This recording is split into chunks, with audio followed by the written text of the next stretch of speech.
नमस्ते, hello, good morning, good evening, good afternoon मेरे प्यारे गुले मुले छोटे मोटे बच्चों। अब हम आ गए हैं अपने लेक्चर नंबर 3 पे, that is chapter number 6 thermodynamics of class 11th chemistry. जैसे कि टॉपिक आपको दिखाई दे रहा होगा बोर्ड पे, मैंने लिखा हुआ हीट, गर्मी, हाय हाय गर्मी। तो हीट टॉपिक आज हम लोग पढ़ेंगे। जैसे कि आपको पता है हीट एक फॉर्म ऑफ एनर्जी है। हीट एक फॉर्म ऑफ एनर्जी है, आप जानते हैं ये चीज, ठीक है। हीट एक फॉर्म ऑफ एनर्जी है। और एनर्जी क्या होती है? एनर्जी का एक्सचेंज होता है सिस्टम और सराउंडिंग के बीच में। जैसे कि आप जानते हैं एनर्जी का एक्सचेंज होता है सिस्टम और सराउंडिंग के बीच में, और ये एक form of transfer of energy है। हीट एक form of transfer of energy है। इसका सिंबल होता है क्यू। इसकी यूनिट होती है हमारे पास जूल। Okay, joule. अब हीट गिवन टू सिस्टम, अगर हम हीट सिस्टम को देंगे, अगर हीट हमारी सिस्टम को दी जा रही है तो पॉजिटिव वैल्यू आती है। और अगर हीट हमारी गिवन बाय सिस्टम है, देखो हीट गिवन टू सिस्टम, अगर सिस्टम को हीट दी जाएगी तो वैल्यू आपकी पॉजिटिव आएगी। अगर हीट हमें सिस्टम से मिल रही है तो आपकी वैल्यू निगेटिव आएगी। आई थिंक इतना पॉइंट आपको क्लियर हो गया होगा कि given to system positive, given by system negative, ठीक है। यूनिट भी आपको पता चल जूल होती है। अब इसमें एक वर्ड आता है, आपने ऑलरेडी पढ़ा होगा, फिजिक्स में आपने जाना होगा इसके बारे में। स्पेसिफिक हीट कैपेसिटी क्या होती है? Specific heat capacity, specific heat capacity का सिंबल होता है स्मॉल सी। स्पेसिफिक हीट का कैपेसिटी का सिंबल होता है स्मॉल सी। फॉर्मूला ऑलरेडी आप जानते हैं, हम लोग इसके डेरिवेशन पे नहीं जाएंगे अभी, ऑलरेडी आपने फिजिक्स में देखा होगा। हम डायरेक्ट फॉर्मूले पे आते हैं। Small c is equal to q upon m delta t. इसका मतलब ये होता है कि small c is equal to q upon m delta t. इसका मतलब ये है, स्पेसिफिक हीट कैपेसिटी का मतलब ये है ऑफ गैसेस के लिए, amount of heat required, amount of heat required to raise, समझिए ध्यान से, amount of heat required to raise the temperature, to raise the temperature of unit mass, of unit mass by 1 degree Celsius, by unit degree Celsius, by unit degree लिख लीजिए कि हमें कितनी heat की जरूरत है to raise the temperature by, अगर हमें कितनी हीट की जरूरत है to raise the temperature of unit mass, of unit mass by unit degree Celsius, unit degree Celsius. जैसे कि मैं बोलूं specific heat capacity of water होती है 4.2 joule per kilogram degree Celsius. तो amount of heat required to raise the temperature, to amount of heat required to raise the temperature of unit mass, 1 ग्राम मास में, 1 ग्राम मास का amount of energy required, समझिए ध्यान से, amount of heat required to raise the temperature, कितनी heat की जरूरत पड़ेगी अगर हमें 1 ग्राम मास का, 1 ग्राम मास को, 1 ग्राम गैस के मास को बताने के लिए हमें कितनी हीट की जरूरत पड़ेगी अगर उसके हमारा 1 डिग्री टेम्परेचर बढ़ा दिया गया। अगर हम 1 ग्राम मास में, गैस का 1 ग्राम मास है, अगर मैं उसको 1 डिग्री टेम्परेचर बढ़ा देता हूं तो कितनी हीट एनर्जी की जरूरत पड़ेगी, कितनी हीट की जरूरत पड़ेगी, ये है आपका स्पेसिफिक हीट कैपेसिटी। यूनिट भी मैंने आपको बता दी, जूल पर किलोग्राम पर डिग्री सेल्सियस। ये हमारा फॉर्मूला है, स्मॉल सी से डिनोट किया जाता है, मैंने आपको बता दिया है। अब मान लीजिए अगर मेरी प्रोसेस आइसोथर्मल है, तो आपको पता है ऑलरेडी लेक्चर नंबर 2 में मैंने आपको बताया हुआ है, नहीं पता आप लेक्चर नंबर 2 देखिए मेरे जाके भाटिया क्लासेस का लेक्चर नंबर 2। आइसोथर्मल है तो आपका टेम्परेचर कांस्टेंट रहता है, डेल्टा टी 0 हो जाएगा। और अगर मैं इधर डेल्टा टी 0 रख दूं तो डिनोमिनेटर में 0 आ रहा है, तो सी की स्पेसिफिक हीट कितनी हो जाएगी? इन्फिनिटी आ जाएगी वैल्यू, राइट। अब मैं इसी की बात करूं, अगर एडियाबैटिक प्रोसेस है मेरे पास, क्या भाई एडियाबैटिक में आपको पता है कि एडियाबैटिक में आपका हीट का एक्सचेंज नहीं होता, तो Q आपका 0 हो जाएगा, राइट। तो small c equal to 0 upon m delta t. तो जब 0 ऊपर आ गया तो आंसर क्या आ जाएगा आपका? 0। तो मतलब एडियाबैटिक प्रोसेस में आपकी स्पेसिफिक हीट कैपेसिटी 0 होती है और आइसोथर्मल में इंफिनिटी होती है। अब देखिए एक चीज जान लीजिए, अब मैं 5-6 मिनट की वीडियो तो बनाऊंगा नहीं, टॉपिक थोड़ा बड़ा है, ठीक है। जल्दी जल्दी जाके मैं पूरा छोटे मोटे कॉन्सेप्ट में तो ऐसे ही करके खत्म कर दूं, एक एक चीज एक एक पॉइंट बताना पड़ेगा। तो देखिए वीडियो 15 से 20 मिनट की जाएगी, ठीक है। तो आप लोग ध्यान से समझिए, हर चीज को मैं 5 मिनट की बता के समझा के छोटे में ही समझा के खत्म कर दूं, वो मैं नहीं करता हूं। पूरा आपको अच्छे से समझाऊंगा, एक एक पॉइंट, एक एक टॉपिक, हीट कैपेसिटी का, स्पेसिफिक हीट कैपेसिटी का। सो ध्यान से देखिएगा वीडियो। तो 15-20 मिनट की तो ऑब्वियस सी बात ही जाना, 5 मिनट में मैं क्या बता पाऊंगा, आप खुद बताइए, ठीक है। तो ध्यान से देखिए, स्पेसिफिक हीट कैपेसिटी का जैसे कि हमने फॉर्मूला पढ़ लिया, small c equal to Q upon m delta t होता है। अब जैसे मैं 2 मोर इंपॉर्टेंट कॉन्सेप्ट पढ़ने जा रहा हूं। अगर मुझे स्पेसिफिक हीट कैपेसिटी बतानी है at constant volume, at constant volume, तो क्या इसको बोलते हैं, CV Q upon m delta t. ये हो जाएगा आपका कांस्टेंट वॉल्यूम, वही amount of heat required to raise the temperature of unit mass by unit degree Celsius at constant volume. तो हम लोग ये बोल सकते हैं हमारा आंसर, ठीक है, कांस्टेंट वॉल्यूम। अब मैं बात करूं कांस्टेंट, एट कांस्टेंट प्रेशर, इसको CP से डिनोट किया जाता है, इसको स्मॉल, ये स्मॉल CV हो जाएगा आपका और ये हो जाएगा स्मॉल CP। अब मैं बोलूं Q upon m delta t, amount of heat energy required to raise the temperature of unit mass by 1 degree Celsius at constant pressure, ये हमारा CP आ गया। तो ये हमारे देखिए मोस्टली 1 ग्राम मास लिया था, 1 ग्राम, लेकिन हमें मास पे नहीं पढ़ना है, हमें यहां पर गैसेस के बारे में पढ़ना है। अभी हम लोग मास के बारे में पढ़ रहे थे, मास ले रहे थे, लेकिन हमें पढ़ना है मोलर स्पेसिफिक हीट कैपेसिटी। क्या पढ़ना है हमें, मोलर स्पेसिफिक हीट कैपेसिटी। क्या पढ़ना है, molar, molar specific heat capacity पढ़ना है, ठीक है, मोलर। चलिए मोलर में जानते हैं, मोलर में हीट कैपेसिटी क्या होती है, कांस्टेंट वॉल्यूम, उसको कैपिटल CV से डिनोट किया जाता है, कैपिटल C और स्मॉल v। तो फॉर्मूला आपका सेम रहेगा, बट यहां m की जगह पे नंबर ऑफ मोल्स आ जाएंगे। क्यों, same formula, definition, amount of heat energy require to raise the temperature of 1 mole of a gas. वहां क्या था, 1 ग्राम, यहां क्या है, 1 मोल ऑफ अ गैस, क्योंकि मोलर स्पेसिफिक हीट की बात कर रहे हैं। 1 mole of a gas to raise the temperature of by unit degree Celsius, right. I think आपको क्लियर होगा। अब यहां पर मोल्स की बात हो रही है, तो मोल, 1 मोल के लिए बात होगी, ठीक है। और यही अब आप CP पे आ जाइए, कैपिटल C स्मॉल p, आपका specific heat at constant pressure Q upon n delta T. n क्या है, नंबर ऑफ मोल्स, Q आपको पता है और T आपको पता है, राइट। आई थिंक ये फॉर्मूले आपको दोनों क्लियर होंगे। वहां पर हमने मास लिया था, लेकिन अब यहां हमें पढ़ना है मोलर के लिए, हमें गैस के लिए मोलर चाहिए होता है, तो मोल्स की बात करेंगे। तो हमने 1 मोल के लिए बात की, amount of heat and required to raise the temperature of 1 mole of a gas by 1 degree Celsius, ठीक है, इसलिए n यूज किया है यहां पर। अब यहां पर ये हटा के n कर दो, मोल्स। अब देखिए एक हमारे पास रिलेशन था, एक हमारे पास रिलेशन है कि जैसे मान लीजिए मैंने बोला आपको कि हमारे पास स्मॉल CV है, स्मॉल CV को मैंने x मान लिया। स्मॉल CV क्या है, ये स्मॉल c है, मतलब ये हमारे पास मास वाली बात हो रही है। यहां पर स्मॉल CV में मास वाली बात हो रही है, जिसमें 1 ग्राम मास लिया गया था।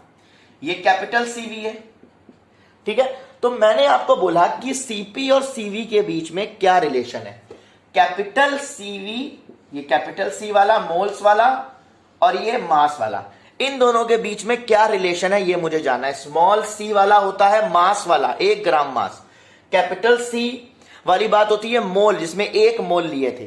तो होता क्या है, इसको समझने के लिए एग्जांपल लेता हूं मैं, एग्जांपल समझिएगा। जैसे मैंने एग्जांपल लिया आपका कि लिखा है एग्जांपल में, ध्यान समझिएगा कि 1 ग्राम ऑफ ऑक्सीजन, अगर मैं O2 की बात करूं, किसकी बात कर रहा हूं, अगर मैं O2 ले लूं, O2 गैस, तो आपको पता है 1 मोल किसके बराबर होता है, 1 ग्राम ऑफ गैस के, जो भी गैस दी गई है, 1 mole is equal to dash gram of gas, जितने गैस का एटॉमिक मास होगा।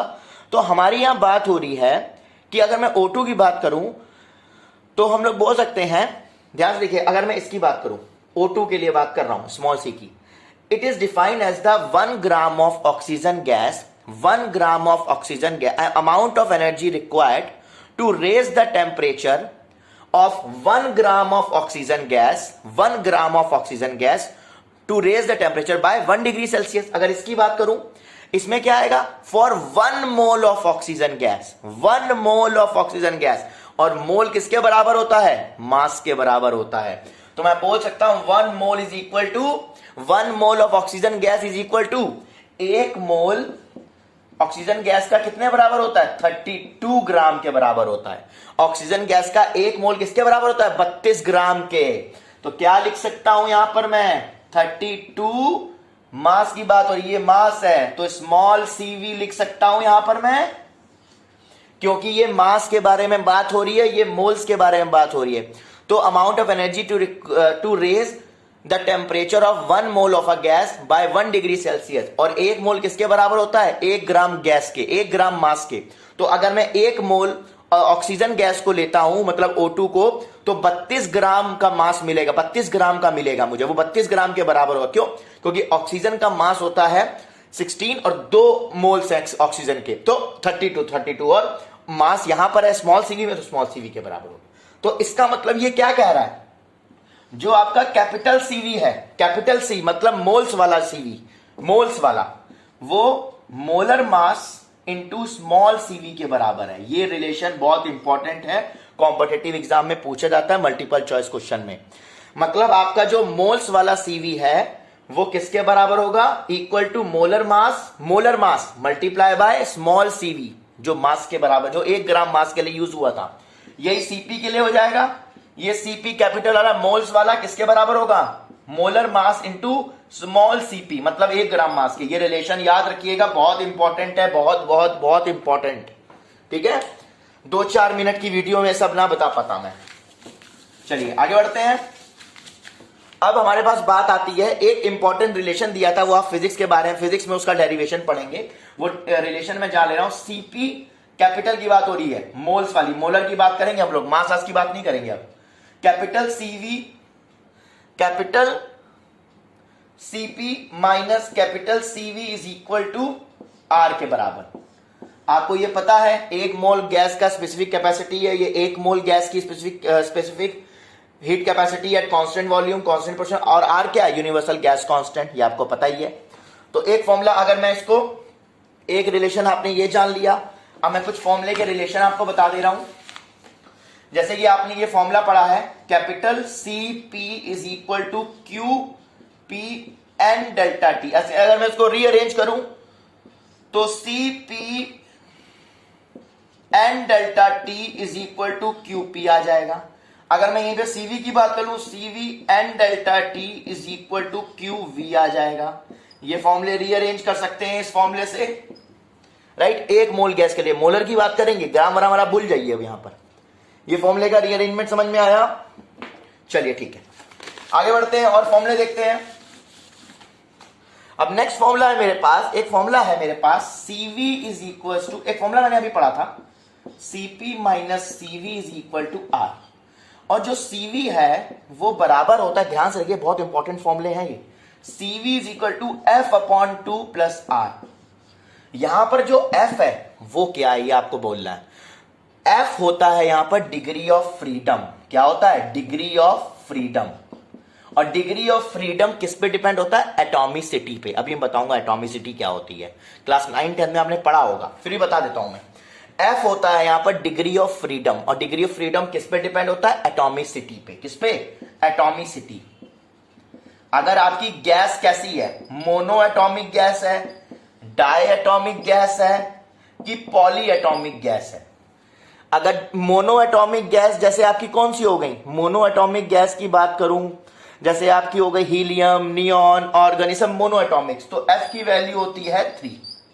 अगर डायटोमिक गैस जैसे N2O2, तो F की वैल्यू होती है 5, याद रखिएगा ये वैल्यू। और अगर पॉली एटॉमिक गैस है ओजोन O3, तो इसकी वैल्यू होती है 7, याद रखिएगा। डिग्री ऑफ फ्रीडम डिपेंड करता है F की वैल्यू एटॉमिसिटी पे। अब आप बोलोगे सर आप CV की वैल्यू तो बताइए, CP की वैल्यू बताइए। अरे बेटा यहां पर पुटअप कर दो सीवी की वैल्यू, है ना, इसको वहां भेज दो, सीपी की वैल्यू नहीं निकल आएगी। चलिए बता देता हूं मैं। तो मोनोएटॉमिक गैस की हीलियम, नियॉन, ये सब क्या है, मोनोएटॉमिक गैस है। एफ की वैल्यू 3, एफ की वैल्यू 5, एफ की वैल्यू 7। पॉलीएटॉमिक के लिए एटॉमिसिटी पे डिपेंड करता है, ध्यान रखिएगा, लर्न करने की जगह ये वैल्यू बहुत इंपॉर्टेंट है ये वैल्यू। अब जैसे कि आपको पता है Cp is equal to R plus CV, और Cp की R की वैल्यू मैंने इसकी वैल्यू आपको बताई है, क्या बताई है मैंने इसकी वैल्यू, इसकी वैल्यू मैंने आपको बताई थी F/2R, और यहां पर R कॉमन ले लेंगे तो 1 प्लस F/2 आ जाएगा, आपका Cp की वैल्यू आ गई है। ठीक, आई थिंक ये आपको क्लियर हुआ होगा, थोड़ा बहुत नोट करते चलिएगा। अब एक बहुत इंपॉर्टेंट फॉर्मूला आता है lambda. Lambda is equal to होता है Cp अपॉन CV का अगर रेशियो निकालना है वो किसके इक्वल होता है, लैम्डा के इक्वल। Cp अपॉन CV का रेशियो किसके इक्वल होता है, लैम्डा के ऊपर। अब आप ये जानिए कि यह Cp और Cp की वैल्यू किस पे डिपेंड हो रही है, एटॉमिसिटी पे। याद है मैंने अभी आपको फॉर्मूला बताया है कि किस पे डिपेंड हो रही है, CV इज इक्वल टू क्या है, F/2R। ये F पे डिपेंड हो रही है कि कौन सी गैस ली गई है, आपको मोनोएटॉमिक गैस ली है, डायएटॉमिक गैस ली थी, पॉलीएटॉमिक गैस ली गई है। ठीक है, तो एक फॉर्मूला ये बहुत इंपॉर्टेंट ध्यान रखिएगा, lambda is equal to Cp upon CV का रेशियो। ठीक है, सॉरी लैम्डा बोल रहा हूं, सॉरी गलती हो गई, sorry, gamma gamma gamma gamma मेरा गामा गामा मेरा गामा गामा मेरा gamma gamma is equal to Cp by CV का रेशियो। ये इंपॉर्टेंट चीज ध्यान रखिएगा बहुत ज्यादा। सबसे ज्यादा गामा, ज्यादा सबसे वैल्यू गामा की ज्यादा होती है मोनोएटॉमिक की, मैं आपको ये रिलेशन बता दे रहा हूं। ठीक है, सबसे ज्यादा वैल्यू जो होती है वो होती है गामा की मोनोएटॉमिक गैस की, उसके बाद उससे कम होती है डायएटॉमिक, और सबसे कम होती है पॉलीएटॉमिक की। बस सबसे ज्यादा गामा की वैल्यू किसकी होती है, मोनोएटॉमिक गैस की, उससे कम डायएटॉमिक और सबसे कम पॉलीएटॉमिक की। ठीक, तो हमने अभी क्या क्या फॉर्मूले सीखे, मैं आपको दिखा रहा हूं, यहां पर फॉर्मूले लिख रहा हूं। हमने सीखा formula Cp minus CV is equal to R, right. उसके बाद हमने सीखा था capital CV is equal to QP upon N delta T, CV is equal to QV upon N delta T, right. और क्या सीखा हमने, और हमने सीखा gamma is equal to Cp by CV का रेशियो। मोनोएटॉमिक के लिए F की वैल्यू 3 होती है, पॉली और डायएटॉमिक के लिए 5 और पॉलीएटॉमिक के लिए 6। गैस के नाम मैंने आपको थोड़े बहुत बताए हैं, सबसे ज्यादा वैल्यू गामा की मोनोएटॉमिक गैस की, उससे कम डायएटॉमिक की, फिर पॉलीएटॉमिक की। आई थिंक ये फॉर्मूले आपको समझ में आए होंगे। और अगर हम लोग को हीट सिस्टम को देते हैं तो आपकी वैल्यू Q की पॉजिटिव आएगी, गिवन टू सिस्टम Q की वैल्यू पॉजिटिव, और सिस्टम से, और सिस्टम ने दी है, अगर हम लोग को heat system energy heat system से मिल रही है तो Q की वैल्यू निगेटिव होगी। ये बातें ध्यान रखिएगा, ये फॉर्मूले मैंने आपको बताए हैं, मोलर गैस के लिए पढ़ने, कैपिटल वाले कैपिटल है, बहुत इंपॉर्टेंट फॉर्मूले, ध्यान रखिए। एक फॉर्मूला और बताया था, capital Cp is equal to molar mass of small CV। Small CV क्या है, 1 ग्राम मास वाली बात हो रही है, यहां बात हो रही है मोलर मास की, राइट। ये बात ध्यान रखिएगा, बहुत इंपॉर्टेंट फॉर्मूले हैं। तो 5-6 मिनट में वीडियो नहीं खत्म हो सकती ये सब टॉपिक पढ़ाने के लिए, ठीक है। इसके लिए टाइम लगता है वीडियो बनाने में, और टॉपिक कंटेंट में उसमें टाइम लगेगा। सो 3-4 मिनट की वीडियो में ये सब चीजें हम लोग कंप्लीट नहीं करा सकते। सो इसको समझिएगा, कोई डाउट हो हम लोग डिस्कस करेंगे। Till then bye bye, take care, have a nice day, good night गोले मोले बच्चों।